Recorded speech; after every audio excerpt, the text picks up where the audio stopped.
ये बात आप जरूर स्वीकार करें कि सोते समय आपको बहुत सावधान रहना है। और प्रायः गलती सोते समय करते हैं उपासक की, कोई प्रपंच की बात याद करते हुए या मोबाइल देखते हुए या कोई गंदी चेष्टाओं का चिन्ह, आपकी रात बेकार चली जाएगी। अगर गंदी चेष्टा हो गई तो सुबह भी बेकार हो जाएगी, दिन भी बेकार हो जाएगा, निरुत्साहित हो जाओगे। सोते समय आपको समय नहीं देना व्यर्थ चिंतन का। उसी समय विषय चिंतन होता है, उसी समय विषय भोग की आकांक्षा जागृत होती, उसी समय विषय देखने की इच्छा होती। मोबाइल है तो जिस समय आप अपनी शैया पर जाएं स्विच ऑफ कर दें। उसमें मैसेज घंटी आने का कोई भी रास्ता मत रखें। मान लीजिए आप उपासक हैं भगवत प्राप्ति के, 30-35 वर्ष ये नहीं था तो सब मर नहीं गए थे। और बोले इमरजेंसी, जब इसकी 30-35 वर्ष से पहले इसकी कोई रचना नहीं थी, मुझे लगता है, क्योंकि 30-35 वर्ष में ही इसका विस्तार देखा है। नहीं तो कभी किसी के पास मोबाइल नहीं। कोई बड़े अधिकारी तो इतना बड़ा वो, इतना बड़ा वाला वो ऐसे रखते थे। नहीं तो मोबाइल तो हमें लगता है 30-35 वर्ष। तो फिर इमरजेंसी कैसे चलती थी? कैसे चलती थी इमरजेंसी? और आप ब्रह्मा हो क्या कि इमरजेंसी संभाल लोगे? स्विच ऑफ करो। जो सब इमरजेंसी संभालने के लिए तैयार, रात दिन न सोता है, वो हर समय जागृत रहता है, वो हमारा आराध्य देव है। स्विच ऑफ करो, चिंतन लगाओ श्री जी का। ये जो रात्रि के शयन के समय मोबाइल में इधर उधर दृश्य देखने हैं, अपने सर्वनाश का बीज बोना है। मान लो, हमारी प्रार्थना मान लो, ये उस समय मन आपको परेशान करेगा जब कमरे की सिटकिनी अंदर से बंद होगी। सबसे प्रार्थना है रात्रि के शयन के समय। तो बोले फिर ठीक है 10 बजे तक देख लेंगे मोबाइल, इसके बाद शयन के समय भजन कर लेंगे। होगा ही नहीं। क्या तुम देखना चाहते हो? प्रिया प्रीतम के सिवा और कुछ क्या देखना चाहते हो?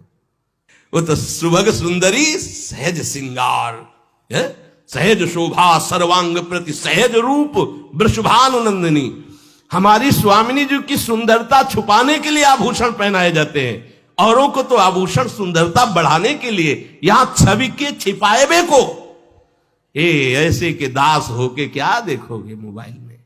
क्या देखना चाहते हो? वासना की क्रीड़ा, और तुम उस क्रीड़ा को देखना चाहते हो? परमार्थ के पथिक हो। देखना है तो प्रभु को देखने की वृत्ति रखो, अन्यथा मूंद लो आंखें। प्यारे, महान फल प्राप्त करोगे। सबसे प्रार्थना है एकांत में मोबाइल रूपी दुश्मन से बचो। क्योंकि जब आप गंदी बात कहीं देखोगे तो आपके अंदर वैसे ही चिंतन बनेगा, वो ऐसे ही लगेगा मैं भी ऐसा करूं, मैं भी ऐसा भोगूं, मैं भी ऐसा देखूं। मान लीजिए आप, जब हमारे शास्त्र कहते हैं कि पशु पक्षियों के मैथुन को भी नहीं देखना है, अगर ऐसा एक बार दृष्टि पड़े तो मानसिक प्रणाम करके दोबारा दृष्टि ना देना। और आप मोबाइल में ऐसी चेष्टाएं देखोगे, कैसे आप भगवत भजन करोगे? कैसे भगवत प्राप्ति का उद्देश्य रख पाओगे?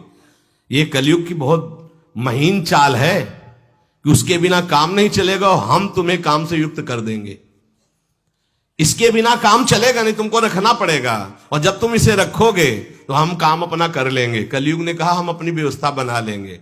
यहां कह रहे जब आप नींद में जा रहे हैं तो बिल्कुल मानो मृत्यु शैया पे जा रहे हैं।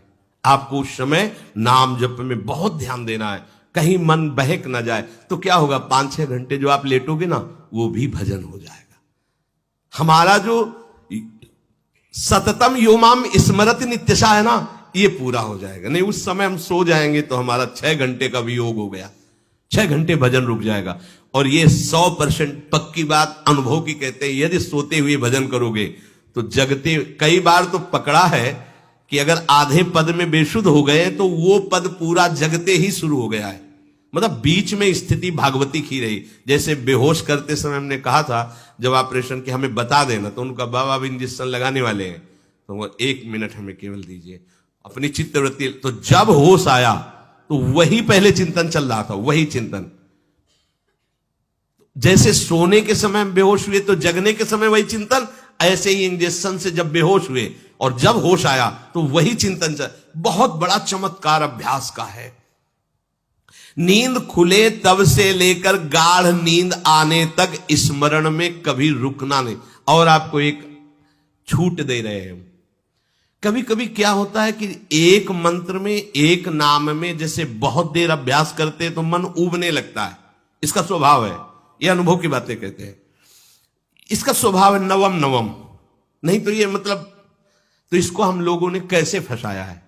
जैसे गुरु मंत्र जप रहे, अब 2-3 घंटे लगातार गुरु मंत्र जप, अब इसको उबन बढ़ी, अब ये छोड़ रहा है, बीच बीच में पता चलता है छोड़ना चाहता है, छोड़ रहा है, तुरंत इसको नाम में फंसाया।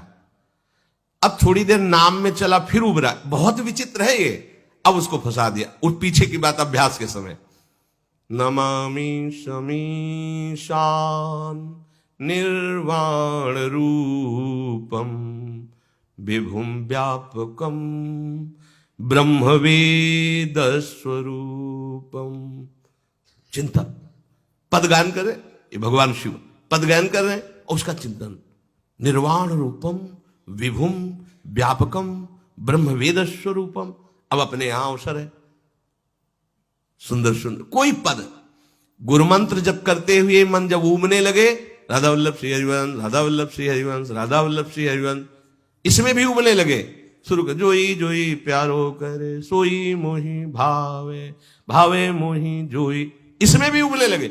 सुधा निधि का कोई एक लाइन ले लो, ब्रह्मेश्वरादि सुदुरूह पदारविंद श्रीमत् पराग परमाद्भुत वैभव, ब्रह्मेश्वरादि सुदुरूह छोड़ना नहीं है, तू भाग में नवम नवम दे रहा हूं, नवम नवम। इसको फंसाने के लिए आपके पास अस्त्र हो, जैसे यहां चाकू, यहां पिस्तौल, तलवार, ये वो सब बिल्कुल वीर सजा रहता है, ऐसे ही अपने लोग सजे रहते हैं। छोटा राधा, अब उन्होंने एकदम चिपक गया है आके, तो कैसे मारे, तो छोटी चाकू है ना वैसे, राधा राधा राधा, थोड़ा दूरी राधा वल्लभ श्री हरिवंश, थोड़ा और दूरी गुरु मंत्र, बड़े बड़े अस्त्र अपने पास रख ले, बहुत भाग रहा है तो फंसा दिया। प्रथम यथावति प्रणव श्री, अब लग पूरा पदगा, पूरा पदगा उसमें लग, प्रथम यथामति प्रणव। भोजन पाते समय ऐसा अभ्यास किया है, 1 घंटा के पहले भोजन नहीं होता, चाहे 2 रोटी पाना हो, समय लगता है भोजन, आराम, एक एक नाम, एक एक, कुछ भी हल्ला मचाओ, कोई फर्क नहीं पड़ेगा, अपना चलेगा।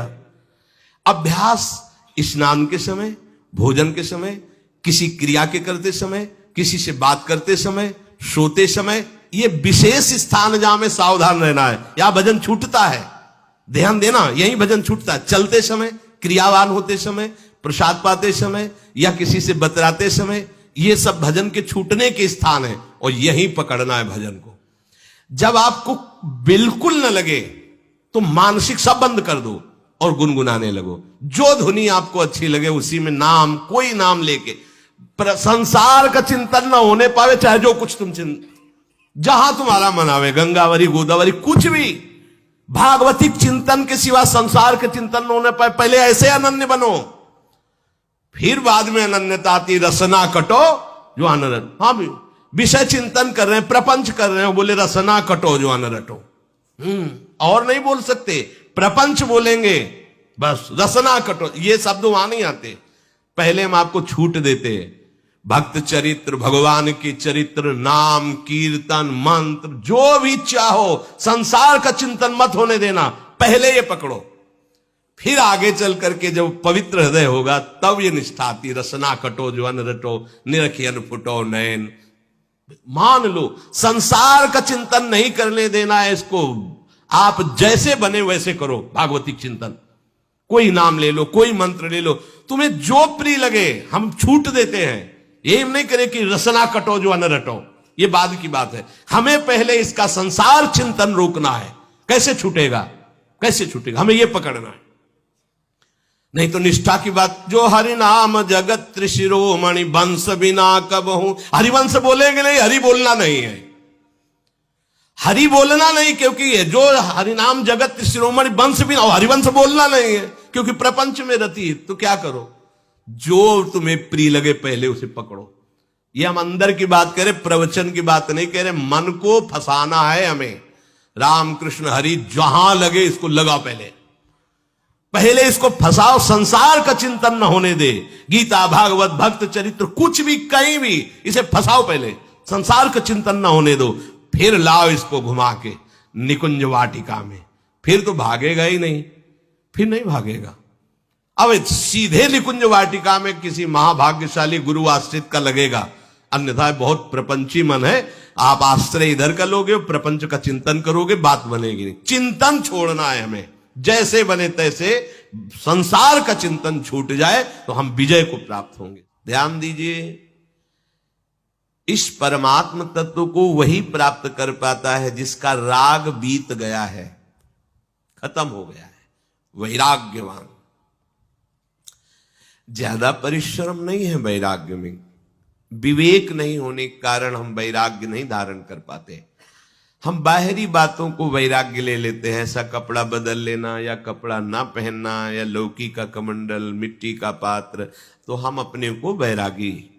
बात यहां नहीं रुकेगी। वैराग्य का इतना ही मतलब नहीं, ये भी एक बाह्य अंग है वैराग्य का, पर वैराग्य का सच्चा स्वरूप है वीतरागा। कहीं कुछ भी अच्छा नहीं लग रहा, कोई भी सुख आकर्षित नहीं कर रहा, लोक लोकांतर की प्रतिष्ठा, मान, सुख, ऐश्वर्य, व्यक्ति, कुछ अच्छा नहीं, राग खत्म हो गया। ऐसा उस अक्षर ब्रह्म को, अविनाशी तत्व को जान पाता है। जगते भयो फिरे बैरागी, जैसी हरिवंश प्रपंच बंच सब ये काल ब्याल को खायो। हालत यह है कि जैसे सांप ने मेढक को पकड़ रखा और मेढक सामने पतिंगा को, कीड़े को पकड़ना चाहता है, उसे यह पता नहीं कि मैं खुद किसी का कवल बन चुका हूं, वो एक झटके में मुझे अपने पेट में ले जाएगा। ऐसे ही हम सब हैं, काल के द्वारा ग्रसित है। काल ने हमें पकड़ रखा है, पर हम भोग भोगना चाहते हैं, हम नाना प्रकार की मान प्रतिष्ठा पाना चाहिए। ये पता नहीं एक झटके में हमारा अस्तित्व ही खत्म हो जाएगा। जिनके अंतःकरण में किसी भी व्यक्ति, वस्तु, स्थान, पद, प्रतिष्ठा का राग ही नहीं रह गया है, उसे कहते हैं वैराग्यवान। वीतरागाह, राग ही नहीं है।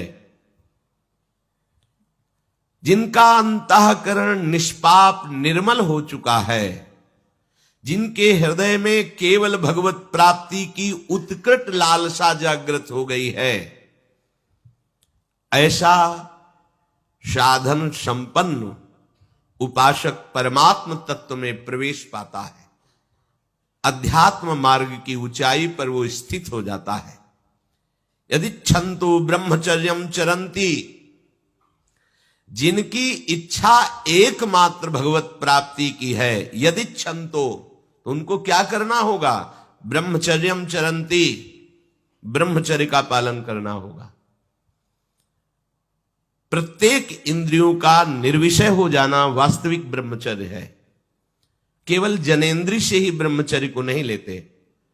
हमारी प्रत्येक इंद्रिय भोगों से रहित होकर भगवत अनुराग में, नेत्र प्रभु को देखना चाहते हैं, त्वगेंद्री प्रभु को स्पर्श करना चाहती है, घ्राणेंद्री प्रभु के श्री अंग की गंध पाना चाहती है, श्रवणेंद्री प्रभु के वचन सुनना चाहती है। एक एक इंद्रिय अपने प्रभु में लग गई, अंतर्मुख हो गई, बाहर विषयों का त्याग हो गया। इसे ब्रह्मचर्य कहते हैं।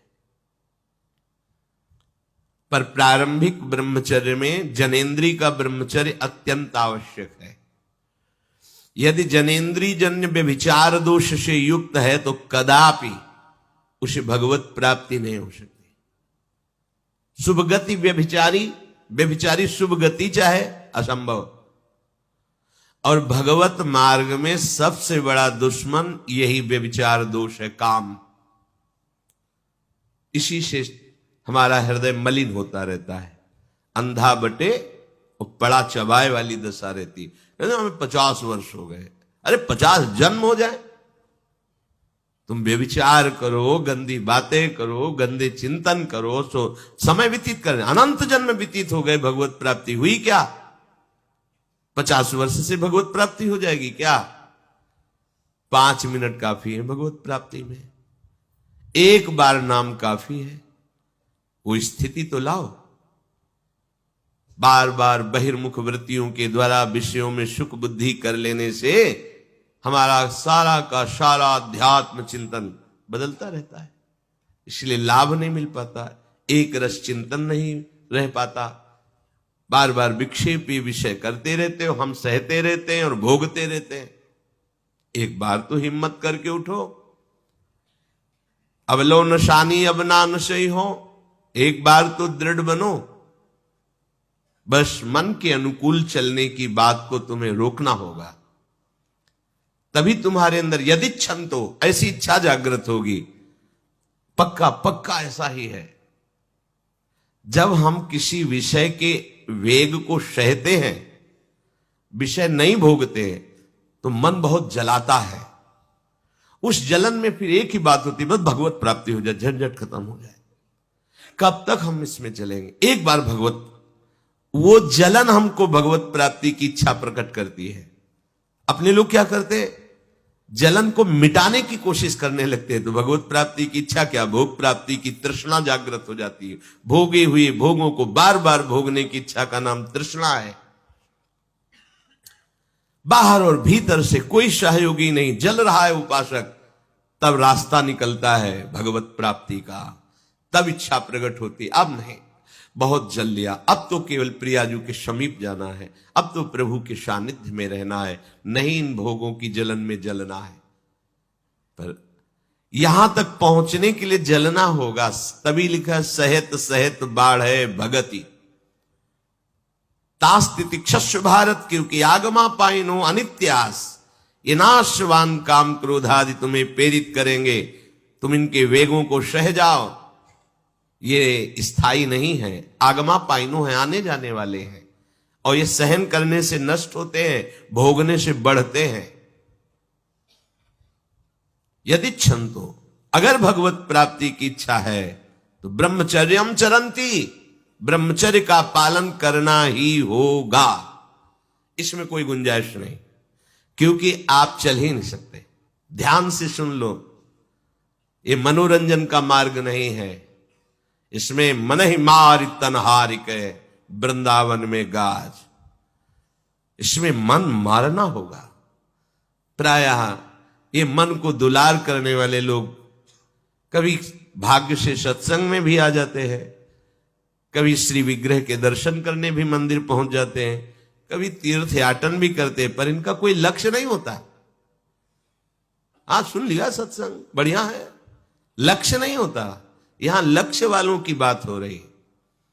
यदि क्षमतो, यदि तुम्हारी ऐसी इच्छा जागृत हो रही किसी जन्म में भगवत प्राप्ति करनी, तो ब्रह्मचर्यम चरंती, आप सच्ची मानिए, जिसके निकालने में तुमको सुख की अनुभूति हो रही, उसको रोकने में कितनी सुख की अनुभूति होगी। उन्मत्त हो जाओगे, बहुत जल्दी आपके सारे के सारे करण भगवदाकार होने लगेंगे यदि आप ब्रह्मचर्य का पालन करेंगे। शरीर स्वस्थ, हल्का, मन प्रसन्न, नींद आदि पर विजय, कितने गुण ही गुण।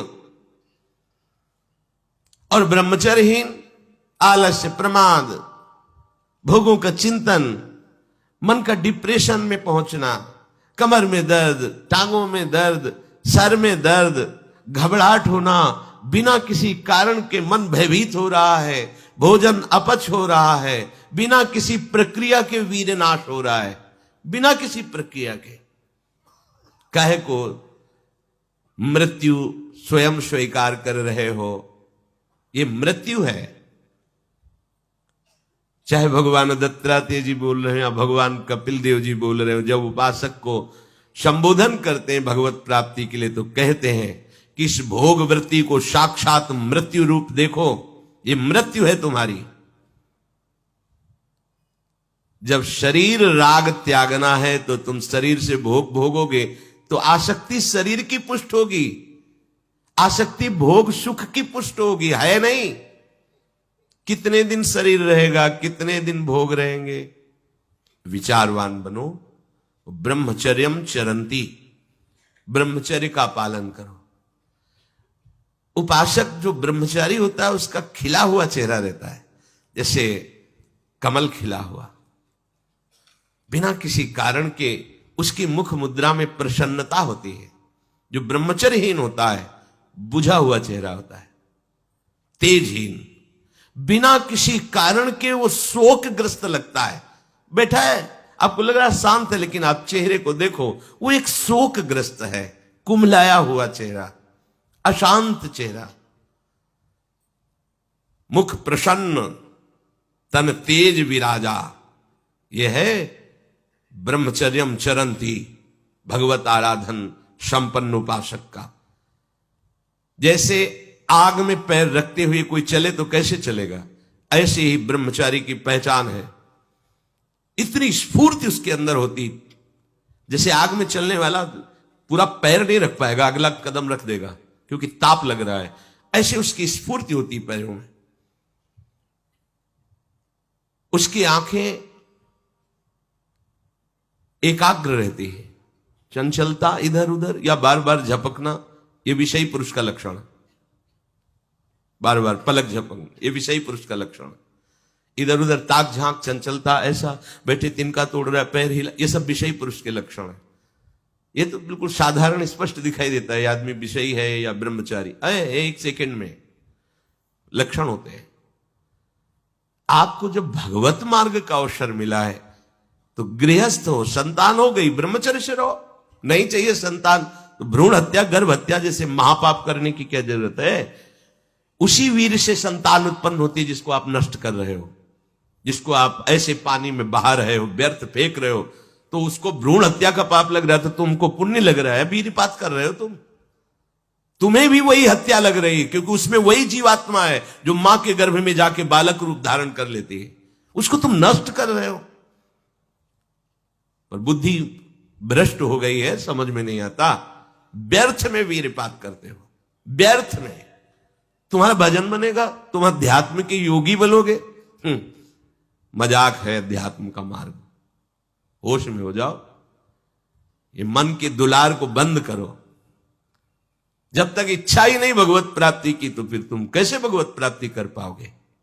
भगवत प्राप्ति की इच्छा कैसे होगी जब तुम्हारी इस तरह से निंदनीय वृत्तियां हैं?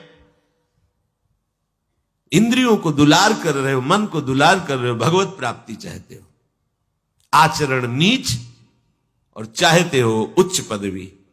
सावधान हो जाओ।